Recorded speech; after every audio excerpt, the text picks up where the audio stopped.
Então, boa tarde. É uma alegria receber aqui Jonathan Andrade, nosso amigo, que já gravou com a gente. Se vocês tiverem alguma dúvida, vocês podem escrever ali no chat. Agora nós estamos com o celular no chat aqui.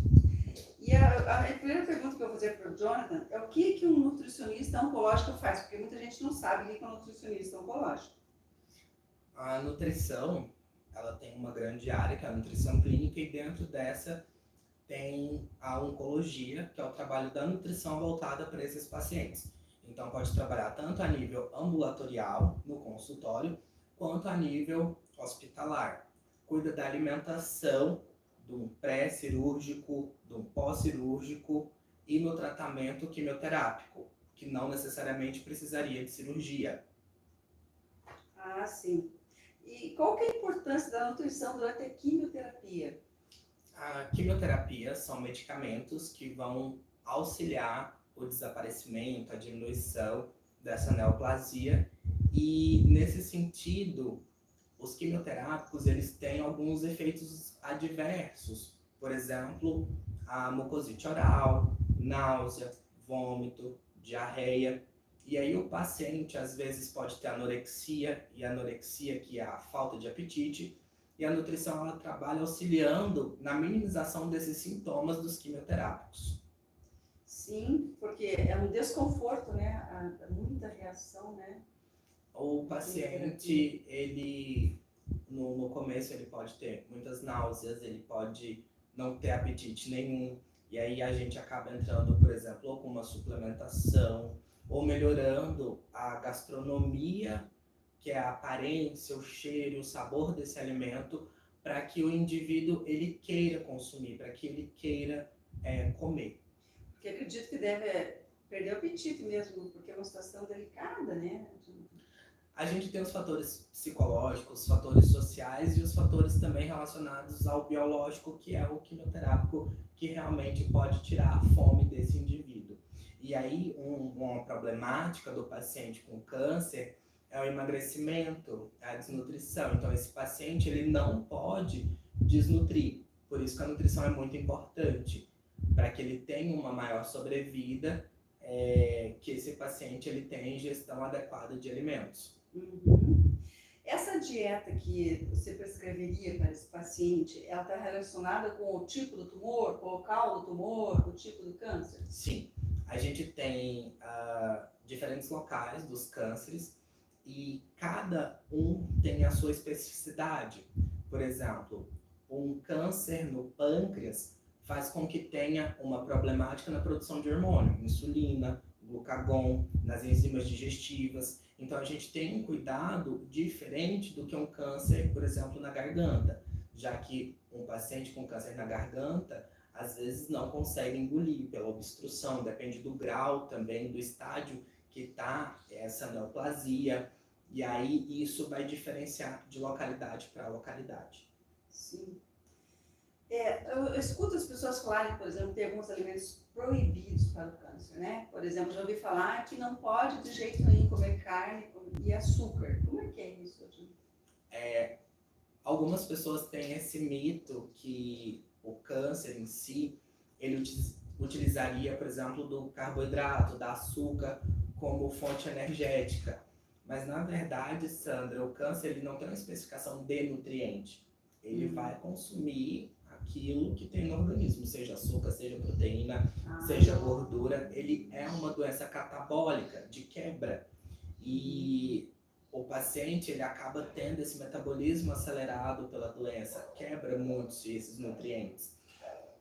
É óbvio que o excesso de açúcar simples, e aí eu estou falando de um açúcar refinado, ele está relacionado a outras doenças, mas isso não é problemático em relação ao câncer. A carne em si também não seria problemática, mas a gente tem estudos que mostram que a carne de churrasco, ela está relacionada ao câncer gástrico, mas isso em excesso, em altas temperaturas, até quando a carne ela é assada, no caso com carvão, tem uma substância que é a proteína da gordura também dessa carne, esse excesso aí sim pode estar relacionado ao câncer gástrico. Mas não seria só a carne em si. A gente tem também, por exemplo, a relação dos embutidos, dos enlatados, desse excesso de sódio dos alimentos. Então a gente tem que ter um cuidado, no caso aqui, preventivo ao câncer. Se o paciente ele já está com câncer instalado, aí não necessariamente que a gente evitaria a carne, por exemplo. Entendi. E como deve ser a alimentação no pré-operatório? A pessoa está com uma cirurgia marcada para tirar um tumor, o ideal, então, que eu entendi, alimentos saudáveis e naturais, sem química, né, embutido, corantes, é isso que faz mal, não a carne em si, o açúcar em si. Sim. Frutas podem consumir bastante. O que acontece? No caso de uma cirurgia, a gente vê onde que é essa cirurgia, onde que vai ser a retirada do tumor. Só que o importante é que esse paciente ele esteja eutrófico, ele esteja com o peso adequado, que ele não esteja desnutrido para que faça essa cirurgia. E aí essa alimentação ela vai ser rica em ômega 3, vai ser rica em proteína de boa qualidade. A gente tem que avaliar a quantidade de vitaminas, de minerais que esse paciente tem no pré-cirúrgico para que ele tenha uma recuperação no pós-cirúrgico adequada. Entendi. E aí, sim, vai ter fruta, vai ter verdura. E às vezes, se esse paciente não conseguir comer por via oral todos esses alimentos, a gente tem a suplementação. E aí, se ele não consegue comer de forma nenhuma, aí a alimentação é via sonda. Enteral, no caso, que pode ser uma nasogástrica ou até uma ostomia, dependendo de quanto esse paciente vai necessitar dessa sonda. Sim. Eu tenho uma... acho que não. A pergunta foi retirada. A Adriana Maria José, se tiver alguma dúvida, a gente aproveita para perguntar para o Jonathan. E não só sobre a nutrição oncológica, né, Jonathan? Porque o Jonathan também conhece bastante nutrição esportiva e renal. Então, qual seria a nutrição ideal para a prevenção do câncer? Porque você já até falou sobre isso, né? Porque as pessoas que comem uma comida muito artificial, muito processada, né? Com excessos, né? Que é o risco do câncer, né? A gente pede para evitar os ultraformulados. E até no guia alimentar da população brasileira, a gente tem os ultraprocessados, que são aqueles alimentos que têm acidulantes, edulcorantes, aqueles nomes mais complicados que a gente não consegue entender bem o que é. Hoje a população ela está acostumada a descascar menos e desembalar mais. Então a gente pede que seja uma alimentação mais in natura, minimamente processada. E o que seria isso? Por exemplo, um morango, ele é in natura. Um morango picado ou uma salada de fruta de morango, ela é minimamente processada. Uma geleia é processada. Até aí tudo bem. Um petit suisse, que é aquele iogurtinho, aí ele é ultraprocessado. Esse a gente evitaria. Então, consumir in natura, minimamente processado, e até os processados. Os ultraprocessados não é que é proibido, mas a gente pede que tenha uma parcimônia, que tenha essa limitação do consumo. Esse consumo em excesso, ele está associado às doenças crônicas não transmissíveis, como diabetes, hipertensão, obesidade, doença renal e o câncer, que também é uma doença crônica não transmissível. E você falou uma vez, né, a gente tinha conversado sobre isso, acho que na outra live, um dos sintomas, né, sintomas, reação da quimioterapia seria as feridas na boca. O que você recomenda, no caso, quando o paciente está com feridas na boca por causa da quimioterapia? A mucosite oral é um efeito adverso comum nesses pacientes. A gente pede que seja alimentos mais gelados, frios, para a mucosite, e evitar os alimentos ácidos. Alimentos quentes, abacaxi, limão, laranja, que ele tenha esse conforto ao se alimentar. Outra questão é as náuseas. O paciente com quimioterapia ele pode ter muitas náuseas. E aí a gente pede que a alimentação, por exemplo, para quem tem bastante náusea, seja alimentos mais secos, sem muito cheiro, então com um cheiro mais suave, para que não tenha ânsias de vômito, para que não tenha náuseas. Por isso que os alimentos mais naturais, eles têm um cheiro mais suave, mais adequado para aquele alimento. Sim. Já os ultraprocessados têm a indução, coloca cheiro, para que isso seja mais atrativo para o público, porque também é uma ideia da indústria de que aquilo venda. Então, por isso que a gente pede que seja o mais natural possível. Sim. Tem uma pergunta aqui do Adrian. O jejum intermitente pode ser benéfico em caso de suspeita de câncer ou em câncer estágio inicial? O jejum intermitente? Então, Adria, é uma pergunta complexa, mas o INCA, que é o Instituto Nacional do Câncer, fala que não se usa jejum intermitente, não se usa dieta cetogênica para esses pacientes. Então, não seria benéfico. Até então, os estudos mais congruentes, mais robustos, trazem isso. Não posso falar que futuramente não teriam pesquisas, porque a gente não sabe. Mas até o momento, não se usa jejum intermitente para o câncer, nem pré, como prevenção, e nem para o paciente já com câncer instalado. Aí, né? Sim. O que acontece com o jejum intermitente?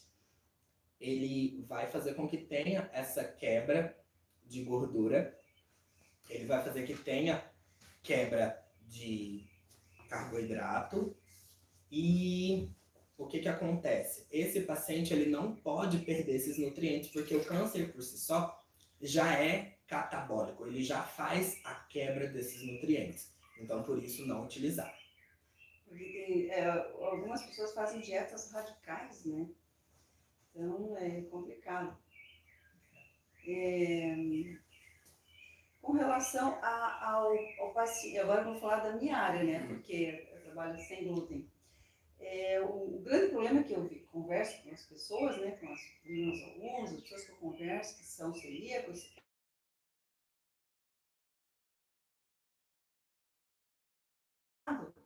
e às vezes parece que a enfermeira nem sabia, não sei como é que funciona isso. O que acontece? Nos hospitais, quando o paciente ele tem doença celíaca e ele tem um câncer, ele deve falar para a enfermeira, para a equipe multiprofissional, para a nutricionista da doença celíaca, para que a alimentação ela venha adaptada. Às vezes, quando chega o paciente, a nutricionista ainda não fez a avaliação. E aí vem aquela dieta, que é a dieta geral do hospital, e às vezes pode vir com glúten, dependendo do horário que o paciente entra no hospital. Aí, nesse caso, o paciente que tem doença celíaca não come, e aí fala para a nutricionista ou para a equipe, ou para a técnica de enfermagem, equipe multiprofissional, porque aí as próximas refeições elas vão vir adaptadas para esse paciente. Todo paciente hospitalar, ele tem uma adaptação da dieta, caso ele tenha, por exemplo, não só o câncer, mas um diabetes, a hipertensão, para que venha específico dessa outra condição do paciente. Porque até, se o hospital não estiver bem preparado, é arriscado até a contaminação cruzada, né? Porque o maior problema do celíaco não assim, a pessoa diz, eu tenho isso aqui na receita, então você pode comer. Mas não é a contaminação cruzada. Porque a pessoa fez numa cozinha que usava glúten, usou uma forma com glúten, né, uma assadeira. Nos hospitais, hoje em dia, Sandra, já tem uma separação. Então, a gente tem uma cozinha que ela chama cozinha dietética para alimentos para fins especiais. Então, quando for para um paciente celíaco, não vai ser usado os mesmos equipamentos, vai ser higienizado antes, vai ser separado todos os equipamentos para essa cozinha dietética para elaborar algo sem glúten para esse paciente. Entendi. Então eu acho que está bem assim, porque já tivemos uma base do que é a nutrição oncológica. O importante é coisa para acrescentar? Quando os pacientes que eles estão com câncer e eles descobrem o câncer, a ideia, né, é obviamente da tristeza, da depressão, é uma notícia difícil. e aí eles acabam perdendo o apetite, o que já instaura uma problemática. Nesse caso, a gente sempre estimula esse paciente a ter refeições com a família, a fazer refeições calmas, não mexer no celular, não mexer no computador quando estiver fazendo refeição, para saber o que está comendo, para ter uma atenção plena nessa refeição. Ressignificar a comida, porque ela é muito importante também nesse tratamento. Os pacientes, eles vão precisar dessa visão maior do que a alimentação influencia no tratamento. Às vezes não conseguem comer, e aí às vezes não tentam, às vezes realmente não conseguem. E aí a gente vai passar uma sonda, mas tem que ter uma estratégia para que esse paciente não entre em desnutrição. Esse paciente com câncer, a ideia nunca é ele estar desnutrido, em magreza extrema com o câncer. Eu vejo até quando a pessoa descobre a doença celíaca, né? A pessoa às vezes se deprime, né? Deprime e não tem vontade de se alimentar, perde a vontade de cozinhar, não cozinha mais. Por quê, Sandra? Porque às vezes a monotonia da nossa dieta, a diminuição do cozinhar faz isso, porque acredita que a alimentação é, por exemplo, só o arroz, o feijão, a carne e a salada. Mas a gente tem uma variedade alimentar muito grande, uma diversidade alimentar. A gente pode experimentar novas receitas, eu acho que o seu canal é importante por isso, porque dá várias opções para o paciente com câncer ou não, fazer receitas diferentes com os mesmos ingredientes. Hoje, a gente tem um hábito menor do cozinhar. E às vezes a pessoa acha que a comida é só aquela monotonia de arroz, feijão, a carne, a salada de alface e tomate. E é isso. E não. A gente tem diversidade. Por exemplo, a gente pode ter uma panqueca sem glúten, com vegetais, e um molho de espinafre, com salada, e laranja, e kiwi na mesma refeição de almoço. E um suco, por exemplo, de acerola, e no café da manhã eu posso ter o meu café e posso ter meu leite, mas eu posso ter um pão, um bolo, fruta, iogurte e adaptar isso. Então, que nos ajudam a melhorar essa vontade do comer. E aí a importância também de ter pratos chamativos, que nos dê vontade de comer aquilo. Porque a gente come com os olhos, sim, o cheiro, né? A maioria do gosto que a gente sente do alimento vem em boa parte do cheiro. Por isso que às vezes quando a gente perde o olfato, a gente acaba também perdendo o gosto do alimento. Então, quando o paciente está gripado, que tem a perda do olfato parcialmente, você acaba perdendo o gosto da comida. A gente precisa ter uma mesa mais atrativa. E pode ser com arroz, com feijão e com a carne, o mais simples possível, mas que a preparação ela seja diferenciada para esse paciente, que tenha formas de fazer. Eu sempre falo também que cozinhar com muito carinho, né? Sim, sim. Porque quando você faz com amor, você parece que coloca aquela energia de amor no alimento. Você vai fazer o pão sem glúten, não é muito fácil de fazer. Sensibilidade ao glúten, acho que voltou, né? Sensibilidade ao glúten não celíaco, mas que não apresenta sintomas específicos, e a pessoa desconhece e faz o consumo de alimentos com glúten, pode, a longo prazo, ter câncer. No caso, esse daqui é o meu caso, SGNC, né, Adriano? Sensibilidade ao glúten não celíaco. Sim. A recomendação do gastro é que cuide até com a contaminação cruzada. Mas eu não sei se o Jonathan vai responder se o consumo de glúten, porque o celíaco ele desenvolve 50 doenças, né? Sim. Mas o SGNC não desenvolve o câncer. Não sei se tem uma opinião sobre isso. Então, como que funcionaria? Se é um paciente que tem a sensibilidade, não tem sintoma, mas que ele está lesionando ali o intestino, o gastro ele realmente vai pedir para cuidar, porque o que é o câncer? É um desordenado de célula, é uma produção desordenada de célula. Se eu tenho lesão, essas células elas vão sendo produzidas de novo, pode acontecer de sim virar um câncer, mas tem um porém aqui, e isso a gente tem que ter muito cuidado, porque o câncer ele é multifatorial. A gente não sabe da onde vem especificamente. Por isso que pede sempre a prevenção. Mas o câncer tem fatores genéticos, ambientais, fatores de alimentação, por isso da prevenção.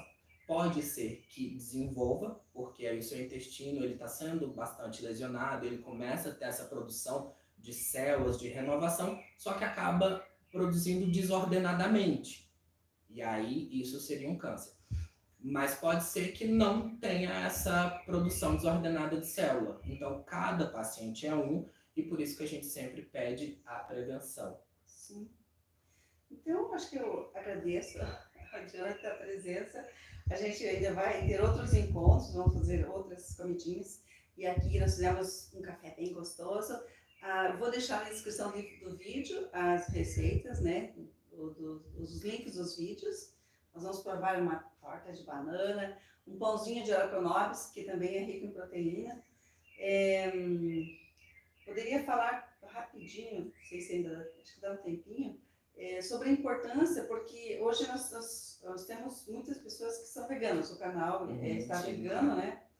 Inclusive eu tenho uma quiche vegana no canal. Essa quiche hoje não é vegana, gente. Coloquei leite, manteiga e ovo. O pãozinho de beijo tem ovo também. O muffin é vegano.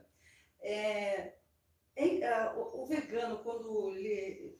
Eu não sei qual que existe, se existe muita incidência de pessoas veganas com câncer, mas eles não recomendam proteína? Ou é feita uma suplementação se a pessoa é vegana e está com câncer? Se a pessoa é vegana ou vegetariana, a qualidade da proteína de origem vegetal não vai ser, por exemplo, inferior à de origem animal. Ele vai consumir as mesmas proteínas de origem vegetal. Se ele não estiver consumindo em alimento, aí a gente coloca uma suplementação de uma proteína, por exemplo, de ervilha, de uma proteína de arroz, de uma proteína de soja. A gente faz sim uma suplementação caso ele não consiga consumir por via oral. Mas tem outros suplementos também, se ela for vegetariana, um whey protein, que é a proteína do soro do leite, ou uma caseína, que é a proteína do leite. Aí se ela for vegana, as proteínas realmente vegetais. Mas o importante, pessoal, é a quantidade de proteína que se consome por quilo de peso desse paciente que está com câncer. Então, se ele está comendo proteína vegetal e está adequado para ele, o nutricionista vai fazer isso, não tem problema nenhum ser vegetariano ou ser vegano. Está bem, então. Obrigada, Jonathan. Obrigada a vocês que participaram. Um abraço e até o nosso próximo vídeo. Obrigada.